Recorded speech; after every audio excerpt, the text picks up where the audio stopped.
नमस्कार साथियों, आप सभी का स्वागत है आपके अपने चैनल आचार्य जी स्टडी हब पर। इस चैनल पर फ्यूचर्स में होने वाले जितने भी कॉम्पिटिटिव एग्जाम्स हैं उस कॉम्पिटिटिव एग्जाम से रिलेटेड कोई भी सब्जेक्ट हो उस सब्जेक्ट की तैयारी कराई जा रही है। और आपको पता होगा कि आज के समय में किसी भी कॉम्पिटिटिव एग्जाम्स के लिए NCERT बुक्स का बहुत ही बड़ा रोल है। और इसी क्रम में आज हम NCERT क्लास 6 की प्लेलिस्ट शुरू कर चुके हैं और हमने एक प्लेलिस्ट बना दी गई है और उस प्लेलिस्ट के अंदर NCERT क्लास 6 की पूरी हिस्ट्री डाल दी गई है। और उसी प्लेलिस्ट के क्रम में आज हम लोग जो है क्लास 6 का लेसन नंबर 12 शुरू कर रहे हैं। लेसन नंबर 12 है इमारतें, चित्र तथा किताबें। अब लेसन नंबर 12 पढ़ने से पहले मैं आपको एक बात बताना चाहता हूँ कि हमने इसके पहले वाले लेसन में समुद्रगुप्त के बारे में, उसके बाद हर्षवर्धन के बारे में, फिर चालुक्य वंश के पुलकेशिन तृतीय के बारे में, ऐहोल अभिलेख के बारे में, रवि कीर्ति के बारे में, कालिदास जी के बारे में, फिर चूल चेर पांड्याज के बारे में हमने जाना। अब अभी तक हम जो कुछ भी पढ़ते चले आए हैं तो उसमें अगर हम बात करें कि जो हमारी गुप्ता डायनेसिटी, जो गुप्ता एज है, माना जाता है कि जो गुप्ता एज था लगभग 320 ईस्वी से लेकर जो 550 ईस्वी तक का जो समय था वो आपके गुप्ता एज का था। तो हम यहाँ पर जो भी बात करेंगे कि किस तरीके से गुप्ता एज में किस तरीके से विकास होता है, किस तरीके से इमारतें, किस तरीके से चित्र और किस तरीके से किताबें लिखी जाती हैं गुप्ता एज में, हम उसी की बात करेंगे। उसी क्रम में अगर हम देखें तो किसी भी डायनेसिटी के बारे में जानने के लिए हमारे पास कुछ सोर्सेज हुआ करते थे। या तो मैन्युस्क्रिप्ट हुआ करता था, या इंस्क्रिप्शन हुआ करता था, या हम स्तूप के माध्यम से जानते थे, या हम बुक के माध्यम से जानते थे। जब पूरा पाषाण काल में पूरा पाषाण काल की बात होती थी तो चित्रों के माध्यम से जानते थे। तो आज हम जो बात करेंगे हम इन्हीं सब चीज़ों की करेंगे कि आखिर गुप्ता पीरियड में जो गुप्ता डायनेसिटी थी जो 320 ईस्वी से लेकर 550 ईस्वी के बीच चल रही थी उसमें क्या क्या हुआ। तो चलिए अब हम बात करते हैं कि गुप्ता पीरियड्स में कैसे विकास हुआ, किस तरीके से गुप्ता पीरियड में कैसे कैसे विकास होता है उसको हम जानते हैं। तो सबसे पहले स्तंभ की बात करें तो अगर आप दिल्ली जाएंगे, जो पहला हमारा टॉपिक है वो क्या है, लौह स्तंभ। तो महरौली दिल्ली में कुतुब मीनार के परिसर में खड़ा हुआ एक लौह स्तंभ जो है भारतीय शिल्पकारों की कुशलता का एक बहुत बड़ा उदाहरण माना जाता है। दिल्ली में एक क्षेत्र महरौली, और महरौली में जब आप पहुँचेंगे तो कुतुब मीनार का एक परिसर है और उस परिसर में आपको एक लौह स्तंभ दिखेगा। इस चित्र में आप देख भी रहे होंगे, लौह स्तंभ आपको दिख रहा होगा। इस लौह स्तंभ की जो ऊंचाई है लगभग 7.2 मीटर है, ऊंचाई इसकी 7.2 मीटर, और जो इसका वजन है वो 3 टन से भी ज़्यादा है। अब आप खुद सोचिए कि ये है कहाँ पर, दिल्ली में, और दिल्ली में लोहा नहीं पाया जाता है, दिल्ली में लोहा नहीं पाया जाता है, ठीक है, लेकिन है कहाँ, दिल्ली में। अब सोचिए लोहा किन क्षेत्रों में था। अगर देखा जाए वास्तव में तो जो मगध पीरियड था, जो मगध का शासनकाल था, उस मगध वाले क्षेत्र में जो बिहार के आसपास का क्षेत्र था वहाँ पर लोहा पाया जाता था। तो इसका मतलब कि लोहा वहाँ से उठा करके वहाँ ले जाया गया दिल्ली में। इतना भारी लोहा देख रहे हैं आप, 3 टन का। और ये बात कब की, आज से 1500 साल पहले की। सोचिए कि उस समय कौन सी टेक्निक हुआ करती होगी। अब देखिए आगे क्या कहता है, आगे ये कहता है कि जो लौह स्तंभ दिख रहा है आपको, इस लौह स्तंभ पर कुछ लिखा हुआ मिला, कुछ लिखी हुई चीज़ें मिली थी। हमने आपको बताया था कि इंस्क्रिप्शन, हमने एक बात बोली थी आपको अभिलेख के बारे में बताया था कि अभिलेख जो है उन चीज़ों को बोला जाता है जो धातुओं पत्थरों पर भी कुछ लिखा होता है तो अभिलेख होता है। तो भैया अभिलेख था, इस पर कुछ अभिलेख लिखा हुआ था और अभिलेख में केवल चंद नाम लिखा गया था। मतलब अगर हम बात करें तो इसके ऊपर सिर्फ चंद्र लिखा हुआ था। क्या लिखा था, चंद्र लिखा था। अब भैया कन्फ्यूजन हो गई, काहे की कन्फ्यूजन, तो कन्फ्यूजन इस बात की कि भैया हमने आपको बताया था कि गुप्ता पीरियड में चंद्रगुप्त भी था, चंद्रगुप्त प्रथम भी था, चंद्रगुप्त द्वितीय भी था। तो भैया किस चंद्र की बात की गई है ये नहीं पता चला, लेकिन हाँ चंद्र की बात तो हुई थी। तो ये चीज़ हमें पता चलती है किससे, इस लौह स्तंभ से। और सबसे बड़ी बात कि लौह स्तंभ का जो नीचे वाला बेस है, अगर बेस की बात करें हम, तो ये बेस जो बहुत ही चौड़ा है, ये बेस जो बहुत ही चौड़ा है, और ऊपर आते हैं तो पतला होता चला जाता है। ठीक है, चलिए, तो कुछ जानकारी मिली स्तूपा से हमें गुप्ता डेंसिटी के बारे में। ठीक, चलिए, बहुत अच्छी बात है। अब अगर हम आगे बढ़ते हैं तो आगे क्या है कि आखिर ईंट और पत्थर से हमें कैसे पता चला कि गुप्ता डेंसिटी के बारे में कुछ जानकारी मिली, ईंट और पत्थरों से भी हमें कुछ पता चला। तो देखिए, एक शब्द होता था स्तूप। स्तूप की अगर बात करें तो स्तूप तो जो मौर्य वंश जब चल रहा था, जब अशोक का साम्राज्य था, उस समय भी स्तूप पाए गए थे, लेकिन वो स्तूप बहुत छोटे हुआ करते थे, बहुत ही छोटे थे। लेकिन जब गुप्ता पीरियड से आया तो गुप्ता पीरियड में जो भी स्तूप मिले वो बहुत ही बड़े बड़े थे। अब आपके मन में एक बात आ रही हो कि आखिर स्तूप होता क्या था, स्तूप बोलते किसको थे? तो स्तूप का मतलब होता है एक टीला। अब टीला का मतलब छोटा सा कॉन्सेप्ट, आप लोग गांव में देखे होंगे, अपने अपने गांव में जो भी लोग गांव में रहने वाले होंगे उन्होंने देखा होगा कि मिट्टी नुमा एक बहुत बड़ी संरचना बन जाती है, काफ़ी ऊपर उठ जाती है और ऐसा स्ट्रक्चर एक बन जाता है मिट्टी का। देखा होगा आप लोगों ने, मिट्टी पूरा मतलब जमीन से थोड़ी ऊंचाई पर ऐसे गुंबद टाइप का, अर्ध गुंबद टाइप का मिट्टी की संरचना बन जाती है। इसी को टीला बोला गया, इसी को क्या बोला गया? टीला बोला गया। ठीक है, अब आइए इसको थोड़ा अच्छे से समझते हैं कि आखिर टीला था क्या। ये तो रफली बात होगी, टीला ये होता था। तो देखिए, हमने भी थोड़ी देर पहले बताया कि जब मौर्य पीरियड चल रहा था तो उस समय टीले जो स्तूप थे छोटे थे, लेकिन गुप्ता डेंसिटी आते आते स्तूप जो कि बहुत बड़े हो गए। ठीक है, अब स्तूप होता क्या था? तो हुआ क्या कि जब बौद्ध धर्म में जो गुरु थे गौतम बुद्ध जी, जब गौतम बुद्ध की डेथ हो गई, गौतम बुद्ध की जब डेथ हुई तो डेथ के समय उनका एक शिष्य था आनंद। तो भैया जब गौतम बुद्ध के अंतिम समय पर थे तो उनसे पूछा गया कि भैया अपनी इच्छा कोई बताइए अंतिम, गौतम बुद्ध जी। तो उन्होंने कहा देखो, अपने शिष्य आनंद से कहा कि देखो मेरी मृत्यु हो जाएगी, तो मेरी मृत्यु के बाद जो भी मेरे बॉडी, जो भी मेरी शरीर है, उस शरीर का जो भी अवशेष होगा उस अवशेष को एक छोटे से पात्र में रख देना। ठीक है, अब पात्र में रखने के बाद उसके ऊपर एक जगह रख देना और उसके ऊपर जो है टीले की मिट्टी की संरचना चारों तरफ से बनवा देना, मिट्टी से उसे घिरवा देना। ये बात कही किसने? बुद्ध जी ने। क्योंकि बुद्ध क्या थे, आपको पता होगा कि बुद्ध भी एक शाक्यगढ़ बुद्ध जो थे, जब मैंने बताया था कि वैशाली वज्जीव संघ की बात की थी तो वहाँ पर बताया था कि वो उसी वंश के राजकुमार थे। बुद्ध का भी राजा परिवार से संबंध था। तो इसका मतलब बुद्ध के अंदर भी राजसी था, राजसी व्यवस्था की राजसी व्यवस्था के बारे में उनके दिमाग में कुछ चल रहा होगा।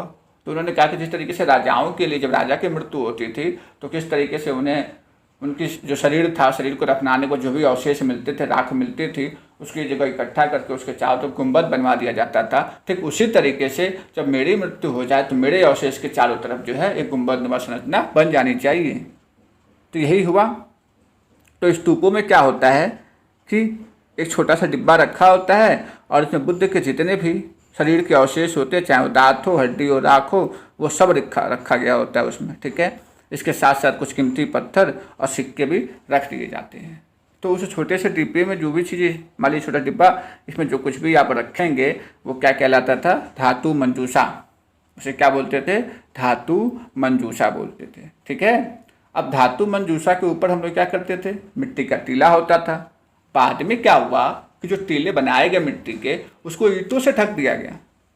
ठीक है, और फिर समय बदला, अब ईंट भी कुछ और बदलता है, फिर कुछ समय बदल गया। कुछ समय के बाद जो गुंबदनुमा ढांचे को तराशा गया और पत्थरों से ढक दिया गया। शुरू में ईंटों से, बाद में पत्थरों से ढक दिया गया उसी गुंबद को, तो वही स्तूप हुआ करता था। ठीक है, अच्छा, अब जो स्तूप थे, मान लीजिए ये ऐसे रखा हुआ है। ठीक है, स्तूप बना दिया गया ऐसे। ठीक, तो स्तूप के चारों ओर परिक्रमा करने के लिए, या चारों ओर परिक्रमा करने के लिए एक वृत्ताकार पथ होता था और उसे क्या बोलते थे? प्रदक्षिणा बोलते थे। स्तूप के चारों तरफ घूमने के लिए एक पथ होता था, वृत्ताकार होता था, वो उसे क्या बोलते थे? प्रदक्षिणा बोलते थे। ठीक है, और जिस पथ पर घूमते थे उसको रेलिंग लगा दी जाती थी, ऐसे रेलिंग लगा दी जाती थी, रेलिंग से घेर दिया जाता था और उसी रेलिंग को क्या बोलते थे? वेदिका बोलते थे। क्या बोलते थे? वेदिका। ठीक है, और वेदिका में ही प्रवेश द्वार बना होता था। मतलब एंट्री करना हो, अगर स्तूप के अंदर जाना हो तो उसी वेदिका के रास्ते से हम लोग जाते थे। ठीक है। अच्छा, और जो रेलिंग हुआ करती थी, रेलिंग क्या थी, जो प्रदक्षिणा थी, प्रदक्षिणा को जिस तरीके जिससे घेरा गया होता था वही रेलिंग कहलाती थी। तो रेलिंग को और तोरण जो किले होते थे उसको अच्छी अच्छी मूर्ति कलाओं से उसे सुसज्जित किया गया रहता था। ठीक है। चलिए,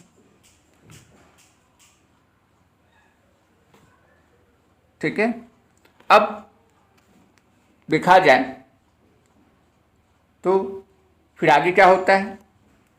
आगे लिखा हुआ है कि अगर अमरावती को देखेंगे, हम लोग चित्र में अमरावती को ढूंढेंगे तो अमरावती तो मिलेगा ही आपको। ठीक है। आगे देखिए क्या है।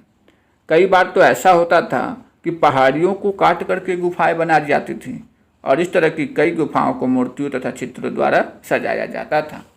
तो ये उस समय भी हुआ करता था। अच्छा, एक बात और, यहाँ पर दक्षिण भारत की तरफ जो है हमें बहुत सारी गुफाएं देखने को मिलती हैं और उन गुफाओं में चित्र भी बहुत सारे देखने को मिलते हैं। इसका मतलब कि दक्षिण भारत में क्या हुआ था कि जो गौतम बुद्ध के अनुयायी थे, चाहे महावीर स्वामी के अनुयायी थे, वो जिसे हम लोग बोलते हैं कि आश्रम और विहार, तो दक्षिण भारत में आश्रम और विहार की मात्रा बहुत ज़्यादा है, बहुत अधिक संख्या में है, क्योंकि अधिक लोग वहीं जाकर रुकते थे, वहीं रहते थे। तो वहीं पर चित्रकारी के भी हमें देखने को मिलते, बहुत सारे चित्र भी देखने को हमें मिलते हैं। इसके पहले वाली लेसन में मैंने आपको बता दिया था कि ये भक्ति धर्म की शुरुआत हो चुकी थी, और जब भक्ति की शुरुआत हो चुकी है तो कहने का मतलब कि अब हिंदू मंदिरों का भी निर्माण होने लगा था। अब हिंदू मंदिर में तमाम तरह के देवी देवता भी आ चुके थे, जैसे विष्णु, शिव, दुर्गा, ये सभी देवी देवता भी पूजा होने लगी थी। मंदिरों की अगर बात करें तो उस समय के जो मंदिर हुआ करते थे वो इस तरह की संरचना हुआ करते थे मंदिरों की। जैसे मान लीजिए ये एक मंदिर है, मंदिर की संरचना रफली बना रहा हूँ मैं। ठीक है। और यहाँ पे भगवान को रखा जाता था। ठीक है। तो जिस जगह पर भगवान को रखा जाता था उसी जगह को क्या बोला जाता था, गर्भगृह बोला जाता था। क्या बोलते थे, गर्भगृह। जिस जगह पे भगवान को रखते थे, ठीक है, उसे क्या बोलते थे, गर्भगृह। याद रखिएगा। ठीक है। चलिए, पॉइंट भी कर दे रहा हूँ, उसे क्या बोलते थे, गर्भगृह बोलते थे। ठीक। अच्छा, और इसी के ऊपर एक कुंभनुमा संरचना बना दी जाती थी, जिसमें आप लोग देखेंगे कि झंडा लगा रहता है आजकल। ठीक है। तो उसको क्या बोलते थे, शिखर बोलते थे। क्या बोलते थे, शिखर। ठीक है। चलिए, और जहाँ पर ये भगवान की मूर्ति रखी रहती थी उसके सामने आजकल क्या होता है, देखिए लोग बैठ के पूजा करते हैं, लोग बैठे रहते पूजा करते हैं। ठीक है। तो इस जगह को क्या बोला गया, यहाँ पे लोग बैठ के पूजा करते तो मूर्ति के सामने जगह होती है, आज भी ऐसा ही होता है। तो इस जगह को क्या बोला जाता था, मंडप बोला जाता था। क्या बोलते थे, मंडप बोला जाता था। ठीक है। ठीक। तो इस ऐसे भी हमें एक बात और कि जो मंदिर की जो ऊपर वाली संरचना थी, जैसे ये मंदिर था, यहाँ पे गर्भगृह था, ये आपका मंडप था। ये क्या है, मंडप। तो यहीं पर नीचे उतरने के लिए यहाँ सीढ़ियाँ लगी रहती थी। यहाँ क्या होता था, सीढ़ियाँ लगी रहती। आज भी मंदिरों में देखेंगे, मंदिरों में ऊपर से नीचे की तरफ सीढ़ियाँ लगी रहती थी, ऐसी सीढ़ियाँ लगी रहती थी। ये सब चीज़ें हमें देखने को मिली हैं। जब भीतर गांव जाएंगे, भीतर गांव, ठीक है, तो भीतर गांव में भी ऐसे ही मंदिर हमें देखने को मिलते हैं। तो ये दिया गया है कि भीतर गांव में ऐसे मंदिर को देखने को मिले जिसमें काफ़ी ऊंचाई तक निर्माण होता था, उसे हम लोग शिखर बोलते थे। ठीक है। ये देखिए चित्र में, ये देखेंगे तो उत्तर प्रदेश का भीतर गांव है, और भीतर गांव का एक मंदिर है, लगभग 1500 साल पहले बनाया जाता था, बनाया गया है। एक सबसे बड़ी बात कि उत्तर भारत के मंदिर हैं। अच्छा, दो चीज़ें होती हैं, उत्तर भारत का मंदिर और दक्षिण भारत का मंदिर। तो खासियत क्या थी कि जो उत्तर भारत के मंदिर थे, ठीक है, जो उत्तर भारत के मंदिर थे, यहाँ के जो मंदिर पाए जाते थे, उन मंदिरों में ज़्यादातर ईंटों का ही प्रयोग होता था।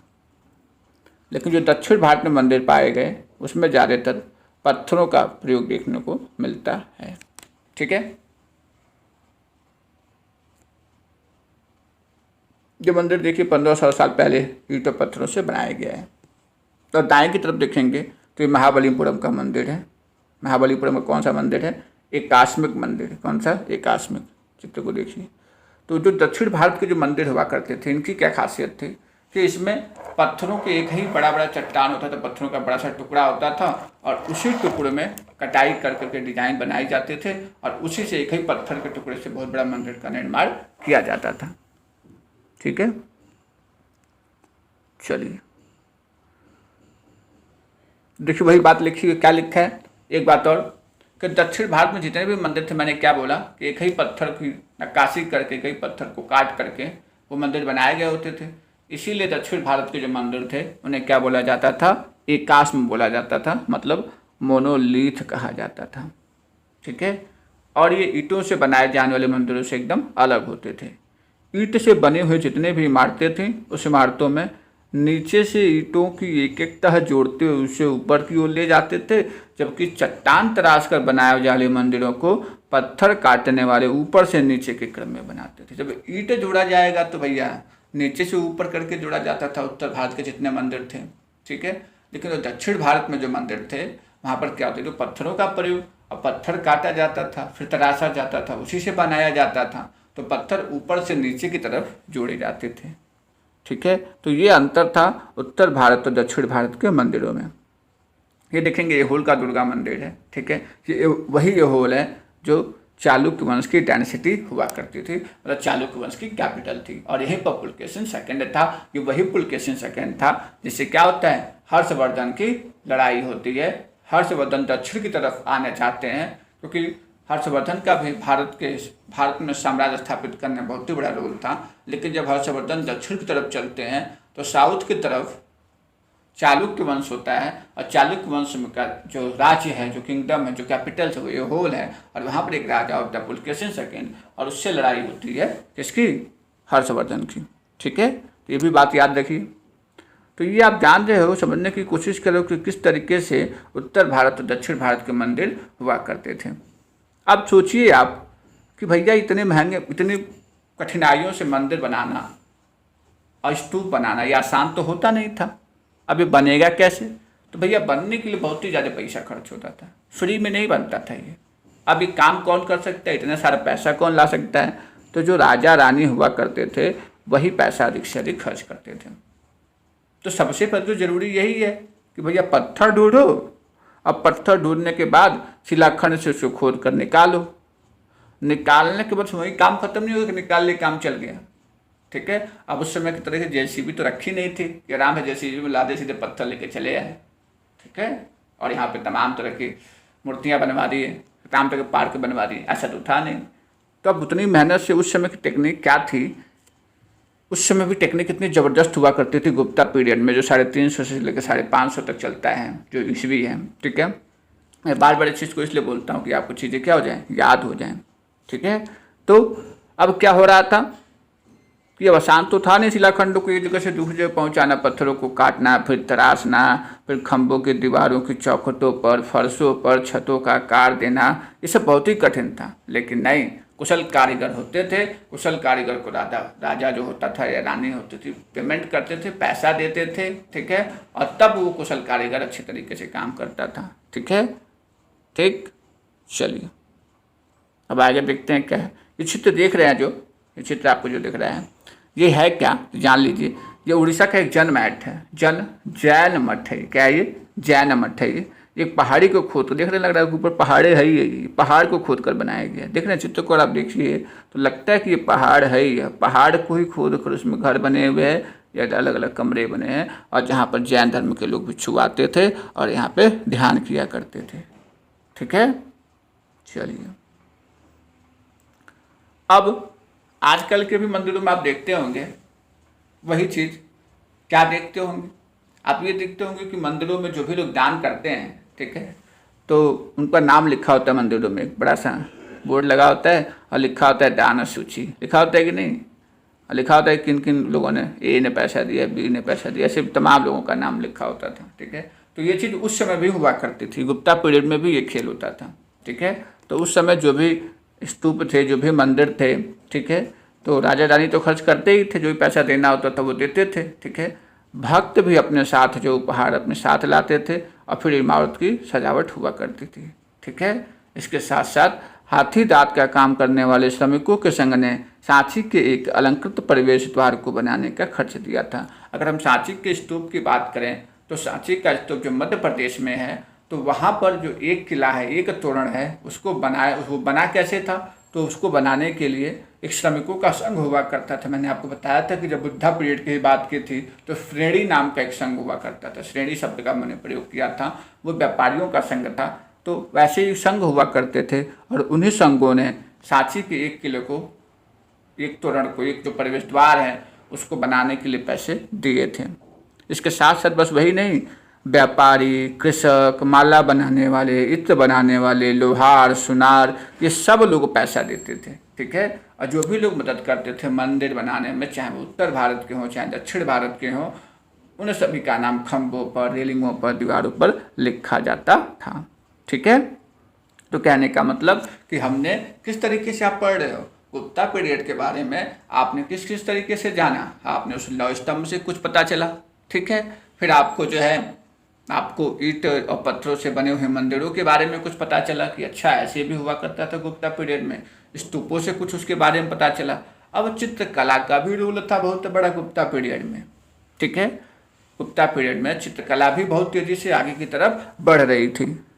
तो अगर देखें तो अजंता की चित्रकला है। ठीक है, तो यहाँ पर देखिए कि क्या होगा कि पहाड़ों में सैकड़ों सालों के दौरान बहुत सारी गुफाएं खोदी गई थी और बताया था कि उन्हीं गुफाओं में बौद्ध भिक्षुओं के लिए विहार बनाए गए थे। विहार वही होता था जहाँ बौद्ध भिक्षु रुकते थे, वहीं पर ध्यान लगाते थे और वहीं से अपने धर्म का प्रचार प्रसार करते थे।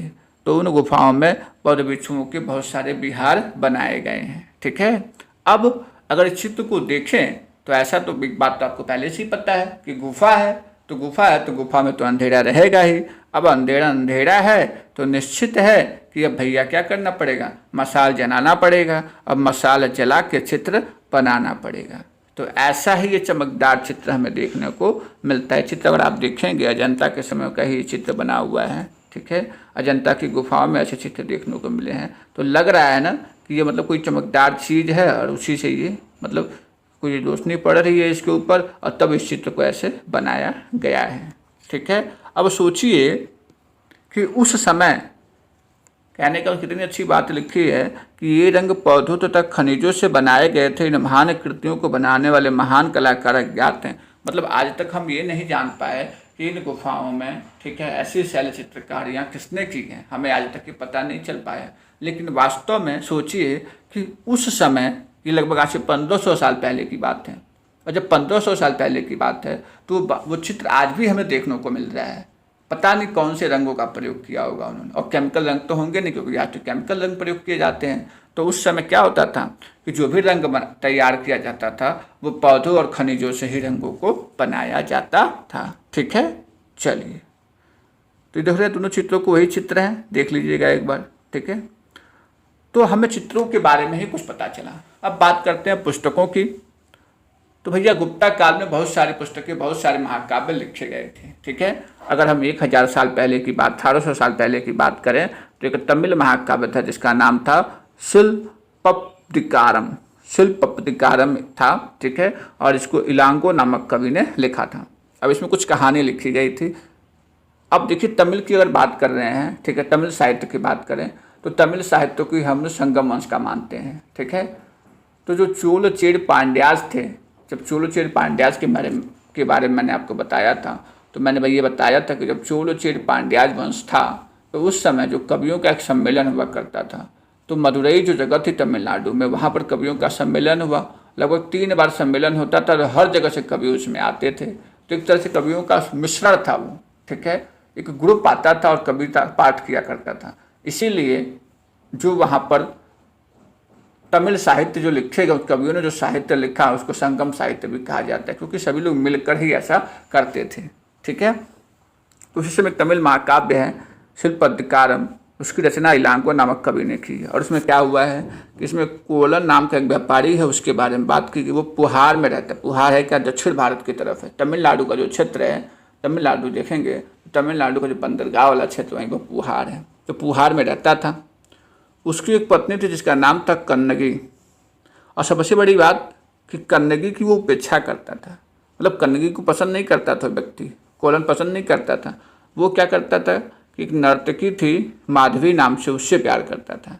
बाद में क्या होता है कि ये कन्नगी और ये व्यापारी दोनों पुहार छोड़ के कहाँ चले जाते हैं, मदुरई। अब मदुरई किसकी राजधानी थी, पांड्या वंश की राजधानी कौन थी, मदुरई थी। ठीक है, तो वहाँ पर क्या होता है कि जो पांड्या राजा थे, ठीक है, राजा के दरबारी जौहरी ने कोवलन पर क्या किया, चोरी का झूठा आरोप लगा दिया और फिर उसको प्राणदंड दे दिया। किंतु कन्नगी जो उससे प्यार करती थी, इस अन्याय के कारण उसने क्या किया, दुख और रोष से भर गई और पूरे मदुरई शहर का उसने क्या कर डाला, विनाश कर डाला। तो इस तरीके की प्रेम कहानी का भी वर्णन हमें उस समय ही मिलता था। ठीक है, वो शिल्पतिकारम जी जो हैं उनसे एक और कविता, एक और इन्होंने कहानी लिखी है। उस कहानी में क्या है, इसमें कन्नगी के दुख का वर्णन किया गया है। कन्नगी जो पत्नी थी उस व्यापारी की, क्या कहा गया, वो क्या कह रही है कि ओ मेरा दुख तो देखो, तुम मुझे सांत्वना तक नहीं दे सकते। क्या यह सही है कि विशुद्ध सोने से भी सुंदर तुम्हारा शरीर बिना धुला फूल से सना हुआ यूं ही पड़ा है। ये कहाँ का न्याय है। गोधूली की इस स्वर्णिम आभा में फूल माला से ढके सुंदर वक्ष स्थल वाले तुम जमीन पर गिरे पड़े हो। मैं अकेली असहाय और हताश होकर खड़ी हूँ। क्या ईश्वर नहीं है, क्या इस देश में ईश्वर नहीं है, पर क्या उस स्थान पर ईश्वर रह सकते हैं जहाँ के राजा की तलवार निर्दोष नवागंतुक के प्राण ले लेती है। क्या ईश्वर नहीं है, नहीं है। अर्थात अगर इस लाइन को पढ़ेंगे पूरी तो एक बात समझ में आ गई कि कहीं ना कहीं उस समय भक्ति परंपरा की शुरुआत हो चुकी थी और भक्ति परंपरा में तमाम देवी देवता आ चुके थे और सभी लोग जो है ईश्वर पर विश्वास करना शुरू कर चुके थे। मतलब ईश्वर शब्द की समझिए व्युत्पत्ति हो चुकी थी, लोग ईश्वर पर विश्वास करना शुरू कर दिए थे। ठीक है, और उसी समय एक और तमिल महाकाव्य था जिसका नाम क्या था, मणिमेखलई। ठीक है, और लगभग 1400 साल पहले लिखा गया था। इसके द्वारा सत्यनारायण के द्वारा, एकदम याद रखिएगा कि मणिमेखलई लिखा गया 1400 साल पहले लिखा गया, सत्यनारायण के द्वारा लिखा गया। ठीक है, और इसमें क्या है, इसमें कहानी है किसके किसके बारे में, कोलन और उसकी बेटी है माधवी। कोलन और माधवी की बेटी की कहानी है, किसकी, कोवलन और माधवी की बेटी की कहानी है। ठीक है, ये रचनाएं जितनी भी थी, दोनों रचनाएं जो थी कई सदियों पहले ही खो गई थी। उनकी पांडुलिपियां दोबारा लगभग 100 साल पहले मिली है हमें। ठीक है, तो इस तरीके से तमिल साहित्य के बारे में हमें कुछ पता चला। कब, गुप्ता पीरियड में। कालिदास भी कम नहीं, कालिदास ने तो संस्कृत में भी बहुत सी पुस्तकें लिखी हैं। ठीक है, तो कालिदास जो चंद्रगुप्त द्वितीय था, ठीक है, उस चंद्रगुप्त द्वितीय के शासनकाल में कालिदास हुआ करते थे। ठीक है, तो कालिदास ने भी सुना होगा, कालिदास ने संस्कृत में बहुत सी पुस्तकें, अभिज्ञान शाकुंतलम लिखा है जिसमें राजा दुष्यंत और उसकी प्रेम की कहानी है। उसी तरीके से उन्होंने मेघदूत लिखा है। मेघदूत की कहानी भी बहुत अच्छी है। ठीक है, मेघदूत में क्या होता है कि एक यक्ष है, ठीक है, और यक्ष जो है वो स्वर्ग में रहता है। कहाँ रहता है, स्वर्ग में। ठीक है, वो कहाँ रहता है, स्वर्ग में। और उसकी पत्नी है यक्षिणी, और यक्षिणी कहाँ रहती है, वो रहती है धरती पर। ठीक है, तो जो यक्ष है वो अपनी पत्नी को लिखता है, कहता है, कुछ कह रहा होता है, क्या कहता है कि एक विरही प्रेमी बरसात के बादल को अपना संदेशवाहक बनाने की कल्पना करते, इसलिए मेघदूत लिखा है कालिदास। मेघदूत का मतलब बादल को दूत बनाते हैं, मतलब बादलों के माध्यम से वो स्वर्ग में है और नीचे धरती पर पत्नी है, उसको संदेश भेजने की कोशिश कर रहे हैं। ठीक है, तो ऐसा वर्णन देखने को मिला है कबीर कालिदास जी ने किया है। तो देखिए क्या कह रहे हैं इसमें, क्या कहा गया है कि तुम्हारे बौछारों से मुलायम हो उठी मिट्टी की भीनी खुशबू से भरे, हाथियों की सांस में बसी जंगली गूलर को पकाने वाली शीतल बयार तुम्हारे साथ साथ धीरे बहेगी। मतलब यही सब है, पूरा निष्कर्ष यही है कि इसमें जो है कालिदास को प्रकृति का प्रेमी थोड़ा सा माना गया, क्योंकि देखिए हर जगह प्रकृति से, प्रकृति में प्रयुक्त किए जाने वाले शब्दों का उन्होंने प्रयोग से मिट्टी हो गई, बौछार हो गई, भीनी खुशबू हो गई, शीतल बयार हो गई। ठीक है, और प्रेम की कविता भी हो गई। ठीक है, तो मेघदूत इससे संबंधित है। ठीक है, तो याद रखिएगा।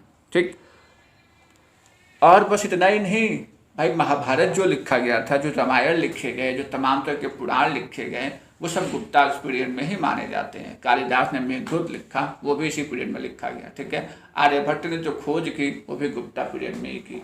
चरक जैसे, धन्वंतरी जैसे, ठीक है, जो भी हमारे आयुर्वेदाचार्य रहे, ठीक है, जो ये सब क्या हुए, ये सब जो है, ये सब लोग जो थे गुप्ता पीरियड्स के ही माने जाते हैं, ठीक है। अब देखिए कुछ पुरानी कहानियों का भी संकलन हमें देखने को मिलता है, जो हिंदू धर्म से जुड़ी कहानियाँ थी, ठीक है। अब ठीक, इनमें पुराण बहुत शामिल है। कौन शामिल है? पुराण, ठीक है। अब पुराण का शाब्दिक अर्थ होता है क्या? प्राचीन, प्राचीन, ठीक है, याद रखिएगा। मतलब पुराणों का भी वर्णन हमें गुप्ता पीरियड में देखने को मिलता है। पुराणों में क्या क्या मिला? विष्णु, शिव, दुर्गा, पार्वती, इनसे संबंधित कहानियाँ देखने को मिलती हैं। अब देखिए एक छोटी सी बात यहाँ पर देखिए, पुराण किस में लिखे गए थे? सरल संस्कृत श्लोक में लिखे गए, जिसे सब सुन सकें और समझ सकें, ऐसा लिखा गया था। क्योंकि जब हमने वैदिक पीरियड बताया था, जो 1500 ईस्वी से चला था और 1000 ईस्वी तक चला, उसमें मैंने बताया था कि स्त्रियों को ये परमिशन नहीं थी कि वो वेद का अध्ययन करें या वेद सुने, ठीक है। लेकिन जब पुराण लिखा गया तो पुराण में क्या होता था कि पुराण स्त्रियाँ सुन भी सकती थी, ठीक है, और शुद्ध भी से सुन सकते थे, कोई भी सुन सकता था, सभी लोग सुन कर सकते थे, ठीक है, और पढ़ सकते थे, लिख सकते थे। और पुराणों का पाठ कहाँ हुआ करता था? मंदिरों में जो पुजारी होते थे वो पुराणों का पाठ करते थे और लोग सुनने आया करते थे। वही बात मैंने बताई कि संस्कृत के महाकाव्य महाभारत और रामायण इसी समय लिखे गए थे, ठीक है। महाभारत में क्या हुआ? कौरव और पांडवों के बीच की कहानी है, ये बात तो आपको पता ही होगी, ठीक है। और इसमें कहा जाता है कि जो पुरु वंश की राजधानी हस्तिनापुर और उसमें गद्दी प्राप्त करना था, यही उद्देश्य था कौरवों का, ठीक है, कि जो पुरु वंश की राजधानी हस्तिनापुर है उसकी गद्दी प्राप्त करना है, ठीक है।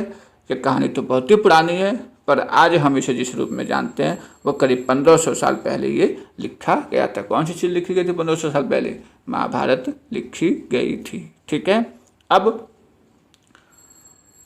पुराणों में और महाभारत दोनों का ही व्यास नाम के ऋषि ने संकलित किया था।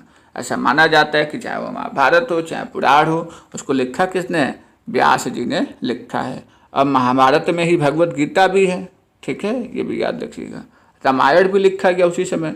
कौशल एक जगह थी और कौशल के राजकुमार कौन थे? राम थे, ठीक है। और उनके पिता ने उन्हें क्या दे दिया था? वनवास दे दिया था।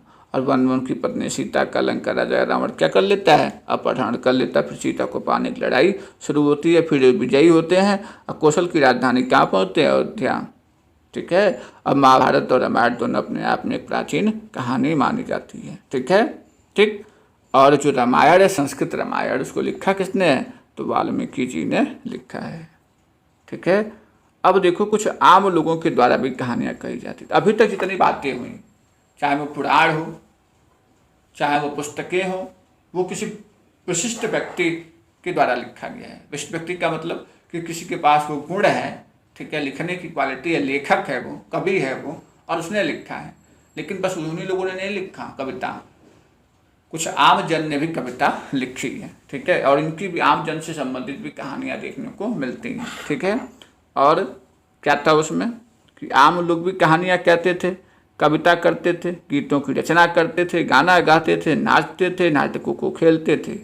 और ये सारी चीज़ें जो है किसमें हैं? जातक और पंचतंत्र की कहानियों में इसका वर्णन देखने को मिलता है। जातक की अगर बात करें हम, ठीक है, जातक की कहानियाँ, इसमें आप देखोगे कि जैन धर्म बौद्ध धर्म में इसका वर्णन किया गया है, ठीक है, उसका वर्णन उसमें लिखा गया है, कहानियाँ लिखी गई हैं, ठीक है। जातक में ही कहानी थी जिसमें मैंने आपको बताया था कि एक व्यक्ति है और वो किस तरीके से गरीब और अमीर बनता है घास बेच करके, ठीक है। फिर वो टहनियाँ साहब राजा के जो दरबार में घास पेड़ से टहनियाँ गिर गई थी, उस टहनियों को उठाने के लिए जब उससे कहा जाता है तो वो कहता है कि मैं इस शर्त को, तो दूसरे बच्चों से उस टहनियों को उठा लेता है, फिर उसे बेच देता है। तो वो जो कहानी थी वो जातक ही थी, ठीक है। तो जो जातक लिखा गया है, तो जो बौद्ध धर्म में, चाहे जो मौर्य धर्म की बात करें, ठीक है, मौर्य किंगडम की बात करें, तो उसमें जो स्तूप हैं, तो स्तूपों की जो रेलिंग है, ठीक है, तो उन रेलिंग में भी जातक की कथाएं देखने को हमें मिलती हैं, ऐसी कहानियाँ देखने को मिलती हैं, ठीक है। चलिए, एक कहानी है बंदर राजा की कहानी, इस कहानी को आप पढ़ लीजिएगा, लेकिन मैं इसमें छोटे से आपको बता देता हूँ कि जो कहानी है बंदर राजा की, इसमें होता क्या है कि बंदरों का एक जो है एक बहुत बड़ा महान राजा होता है, ठीक है। तो हिमालय पर क्या होता है कि वो गंगा के किनारे रहता है अपने 80 जलवायुओं के साथ, ठीक, बहुत मस्ती से रहता है बंदर, ठीक है।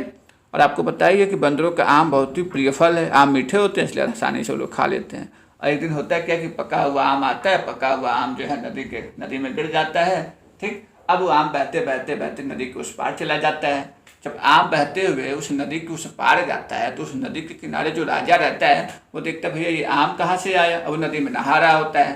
तो जब आम को देखता है कहता अरे वाह ये तो खाने बहुत ही मीठा लगा।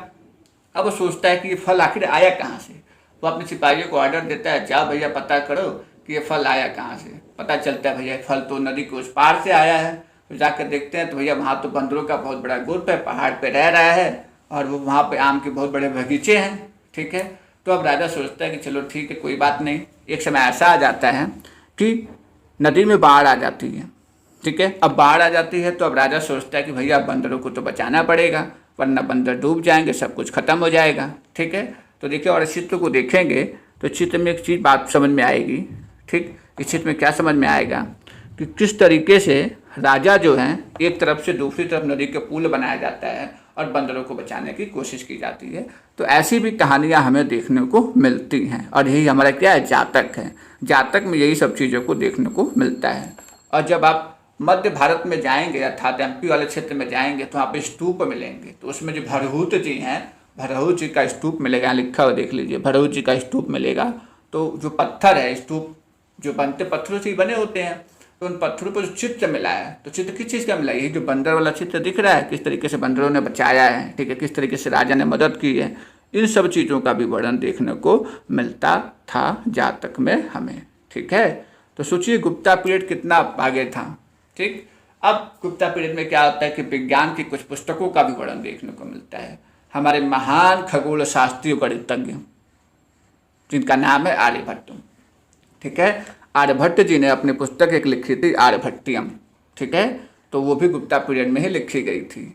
उसके साथ साथ उसमें क्या लिखा उन्होंने, तो उन्होंने सिंपल से ही बात कही कि दिन और रात पृथ्वी की अपने धुरी पर चक्कर काटने की ही वजह से होते हैं। जबकि हमको तो क्या लगता है, हमको लगता है कि सूर्य निकलता है और डूबता है, जबकि ऐसा नहीं होता है, ठीक। पृथ्वी और जो दिन और रात जो हो रहे हैं और पृथ्वी की धुरी पर चक्कर काटने की वजह से हो रहे हैं, ठीक है। इसके साथ साथ उन्होंने और भी कुछ बातें बताई। क्या बताया इसको भी पढ़ लेते हैं एक बार हम लोग, ठीक है।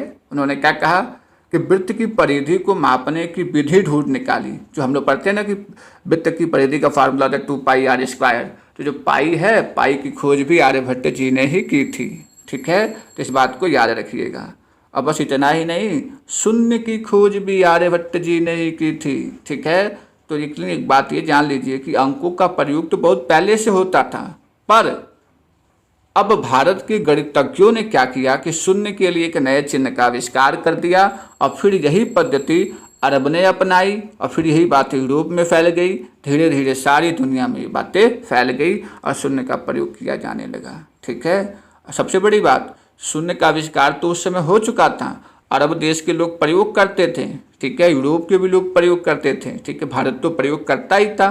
लेकिन रोम के निवासी शुरू में शून्य का प्रयोग किए बगैर गिनती कर लेते थे, ठीक है। ये बहुत ही इंटरेस्टिंग बात है, ठीक। चलिए अब एक और बात जान लीजिए, एक और शख्स के बारे में, जिसके बारे में मैंने पहले ही बताया था कि जब हमने आपको बताया था कि जब रेशम मार्ग की खोज हो गई थी, ठीक है, तो रेशम बनाने का तरीका सबसे पहले किसने सीखा, चीन ने सीखा था, ठीक। तो चीन देखिए उसने क्या किया, कई सौ साल तक तो बताया ही नहीं कि भैया हम रेशम कैसे बनाते हैं, ठीक है। वही चीज़ यहाँ पर होती है। होता क्या है, वो भैया कागज़ का आविष्कार कर लेता है। अब कागज़ का आविष्कार करने के बाद वो बताता ही नहीं है कि भैया हम कागज़ कैसे हम बनाए थे, ठीक है। तो जान लीजिए चीन की फितरत बहुत पहले से ही रही है, ठीक। इसीलिए जो कोरोना केस चल रहा है ना, कोविड-19 के बारे में चीन ने हमें बताया ही कहाँ, कुछ नहीं बताया, तो लक्षण उसके पहले से ही हैं, ठीक है। चलिए देखिए अब इसमें क्या लिखा हुआ है। तो कागज़ का आविष्कार माना जाता है कि 1900 साल पहले हुआ था। और किसने किया था, तो काई लून नाम का व्यक्ति था, चाइना में रहता था, उसने किया क्या, तो उसने क्या किया, पौधों को लाया, उसके रेशे को लाया, कपड़ों को लाया, रस्सियों को लाया, पेड़ों की छालों को लाया, उसको पीटने के बाद लुगदी बनाने को उसे पानी में भिगो दिया और फिर उस लुगदी को दबाकर पानी निचोड़ दिया और फिर उसे सुखाकर कागज़ बना लिया। ठीक है। तो इस तरीके से कागज़ बनाने की विधि भी आ चुकी थी, ठीक। तो कहने का मतलब कि कागज़ बनाने की जो तकनीक थी उसको कई सदियों तक गुप्त रखा था उसने। हुआ क्या, बात कब की है, 1900 साल पहले का बन चुका है। बताइए 500 साल का अंतर, 1400 साल पहले ये कोरिया तक पहुंची। इतना समय लग गया कोरिया पहुंचने में कि भैया कागज़ कैसे बनता था, ये जानकारी पहुंच गई कोरिया में। धीरे धीरे वो जापान में भी पहुंच गई, ठीक है। उसके बाद 1800 साल पहले ये बगदाद में पहुंच गई, फिर धीरे धीरे यूरोप, अफ्रीका, एशिया सभी भागों में फैल गई। इस तरीके से ये जो लेसन था हमारा 12 समाप्त हुआ और एनसीईआरटी क्लास 6 की हिस्ट्री भी समाप्त हो गई। अब हम एनसीईआरटी क्लास 7 शुरू करेंगे और हिस्ट्री शुरू करेंगे। और हम अब ये जानेंगे, क्लास 7 में ये पढ़ेंगे कि किस तरीके से जो हमने जहाँ पर आपको छोड़ा था कि चोल चेर पांड्याज वंश के बारे में कहानी समाप्त हुई थी, वहीं से शुरुआत होगी क्लास 7 की हिस्ट्री में। और क्लास 7 की हिस्ट्री मध्यकालीन भारत में हम प्रवेश कर जाएंगे, ठीक है। इस तरीके से आज की क्लास समाप्त होती है। नमस्कार।